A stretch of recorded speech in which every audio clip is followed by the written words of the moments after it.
এর সাইজের আমি একটা রুটি বানিয়ে নিলাম, নিয়ে ছুরি দিয়ে আমি দুপাট করে নিচ্ছি। এখন আমি এই যে চারপাশে একটু পানি লাগিয়ে নেব। পানি লাগিয়ে এখানে এভাবে 3 কোণা করে আমি এই যেভাবে 3 কোণা করে একটা আমি সিল করে দেবো।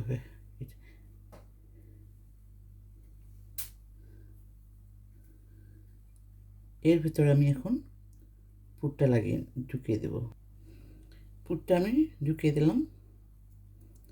এখন এই যে গোল সাইজ যেটা আছে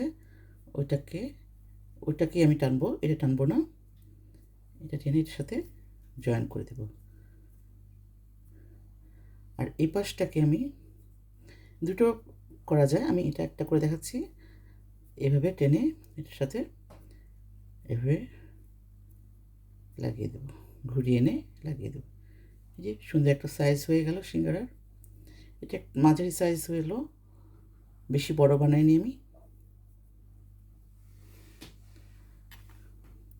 আর আরেকটা দেখাচ্ছি আমি, এটাও এভাবে একটা ভাঁজ করা যায়।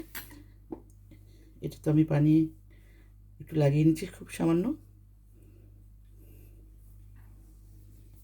আগের মতোই। এভাবে আগের মতোই আমি এটাকে কোণাটা বের করে দেব, একটু সিল করে দেব, আর এভাবে এটাকে সিল করে দেব। এখন এতে আমি পুর ভরবো।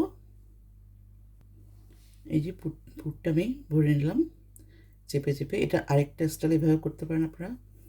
এই যে গোল সাইজটা যেটা, এটাকে টেনে এনে এভাবে করে ভালো করে আমি সিল করে দেব। এটা আরেক ধরনের।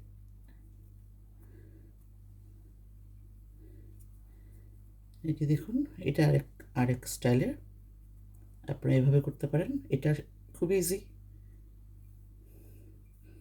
দুরকম করতে পারেন। এটা আপনাদের ইচ্ছে মতো যেটা সহজ লাগে সেটা করতে পারেন আপনারা। আমি দুটো দেখালাম, আশা করব অনেক আপনাদের কাছে ভালো লেগেছে। বানাবেন, ছোটো বড়ো সবার পছন্দের একটা খাবার সিঙ্গারা।